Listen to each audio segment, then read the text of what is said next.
अभी वक्फ एक्ट जो है वो काफी चर्चे का विषय बना हुआ है। जिस तरह से आम मुस्लिम, गरीब मुस्लिम और मुस्लिम समुदायों के औरत, यहाँ तक कि कहा जाए तो मुस्लिम समुदाय की वो औरतें जिनके पति नहीं है वो कई दिनों से मांग कर रहे हैं कि अब बदलाव होनी चाहिए, मांग कर रहे हैं वक्फ एक्ट को लेकर बड़ी बड़ी बातें करें।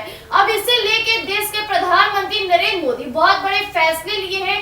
आखिर मोदी इस संशोधन को क्यों जरूरी मान रहे हैं, वक्फ एक्ट है क्या, ये सब बातें आपके माइंड में जरूर आया होगा। तो आइए हम आपके बीच साझा करते हैं कि क्या है वक्फ एक्ट, पीएम मोदी इस एक्ट को क्यों बदलना चाह रहे हैं, इस एक्ट के बदलने से क्या कुछ होगा, आइए हम आपके बीच साझा करते हैं। साल 2013 में यूपीए की सरकार में वक्फ बोर्ड की शक्तियों को बढ़ावा दिया गया था। आम मुस्लिम, गरीब मुस्लिम महिलाएं, तलाकशुदा मुस्लिम महिलाओं के बच्चे, शिया और बोहरा जैसे समुदाय लंबे समय से कानून में बदलाव की मांग कर रहे थे। इन लोगों का कहना था कि वक्फ में आज आम मुसलमानों की जगह बिल्कुल भी नहीं है, सिर्फ पावरफुल लोग हैं और रेवेन्यू पर सवाल है।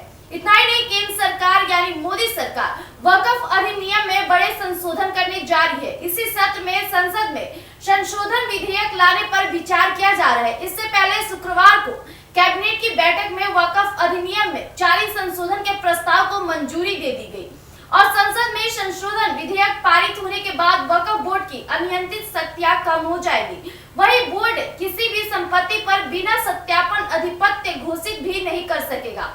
आखिर वक्फ एक्ट क्या है, तो आइए हम ये भी आपके बीच बता दें कि 2013 में यूपीए की सरकार ने वक्फ एक्ट की शक्तियों को बढ़ावा देने के लिए तमाम मुस्लिम समुदाय की महिलाएं जिस तरह से मांग कर रहे थे, आज आम मुसलमानों की जगह ये सिर्फ पावरफुल लोग हैं, रेवेन्यू पर सवाल है, ऐसे कई मामले सामने आ रहे थे, लेकिन इसका कोई आकल नहीं करना देता। वही रेवेन्यू जब रिकॉर्ड पर आएगा तो वो मुस्लिमों के लिए ही इस्तेमाल होगा। देश में अभी 30 वक्फ बोर्ड है और सभी वक्फ संपत्तियों से हर साल 200 करोड़ का राजस्व प्राप्त होने का अनुमान है।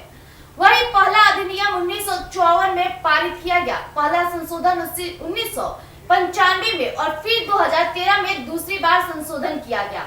दुनिया के किसी भी देश में वक्फ बोर्ड के पास इतनी शक्तियां नहीं है, यहाँ तक कि सऊदी या फिर ओमान में भी ऐसा कोई कानून नहीं है। जब एक बार कोई जमीन वक्फ के पास चली जाती है तो उसे पलट नहीं सकते। वही पावरफुल लोगों ने वक्फ बोर्ड का कब्जा कर लिया है और भारत में वक्फ संपत्ति दुनिया में सबसे ज्यादा है और 200 करोड़ लोगों का भी राजस्व नहीं आ रहा है। वही यहाँ तक कि केंद्र सरकार, राज्य सरकार या अदालतें भी इसमें हस्तक्षेप बिल्कुल भी नहीं करती। वही वक्फ बोर्ड पर नियंत्रण रखने वालों के अलावा अन्य लोग भी इस कानून के खिलाफ है। वही बात की जाए, सचर कमेटी ने भी कहा कि वक्फ बोर्ड में पारदर्शिता होनी चाहिए और वक्फ संपत्ति का उपयोग सिर्फ मुसलमान ही कर सकते हैं। वही अब बातें जब सामने आती है कि मोदी सरकार का क्या प्लान है, तो ये भी हम आपके बीच बताते हैं कि शुक्रवार को कैबिनेट ने वक्फ अधिनियम में करीब 40 संशोधनों को मंजूरी दे दी। मोदी सरकार कैबिनेट में वक्फ बोर्ड की किसी भी संपत्ति को वक्फ संपत्ति बनाने की शक्तियों पर अंकुश लगाना चाहती है और इन संशोधनों का उद्देश्य वक्फ संपत्ति के रूप में नामित करने के वक्फ बोर्ड के अधिकार को प्रतिबंधित करना है। इतना ही नहीं, आपको बता दें कि वक्फ बोर्ड द्वारा संपत्तियों पर किए गए दावों का अनिवार्य रूप से सत्यापन किया जाएगा और संशोधन विधेयक पारित होने के बाद वक्फ संपत्तियों के मैनेजमेंट और ट्रांसफर में बड़ा बदलाव आएगा। सूत्रों का कहना है कि कानून में संशोधन की वजहों का भी जिक्र किया है। इसमें जस्टिस सचर आयोग और के रहमान खान की अध्यक्षता वाली संसद की संयुक्त कमेटी की सिफारिशों का दावा दिया गया है।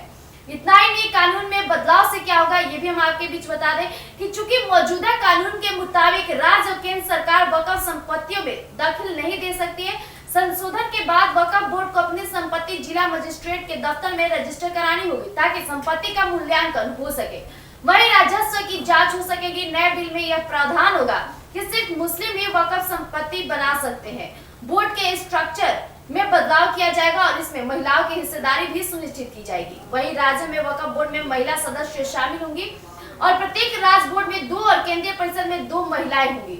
अभी तक महिलाएं वक्फ बोर्ड और काउंसिल के सदस्य नहीं है। जिन पर जगहों पर वक्फ बोर्ड नहीं है वहां कोई ट्रिब्यूनल में नहीं जा सकता है और जो अब तक नहीं है वो अब होने जा रहा है। वक्फ बोर्ड की विवादित और पुरानी संपत्ति का नए सिरे से सत्यापन हो सकेगा।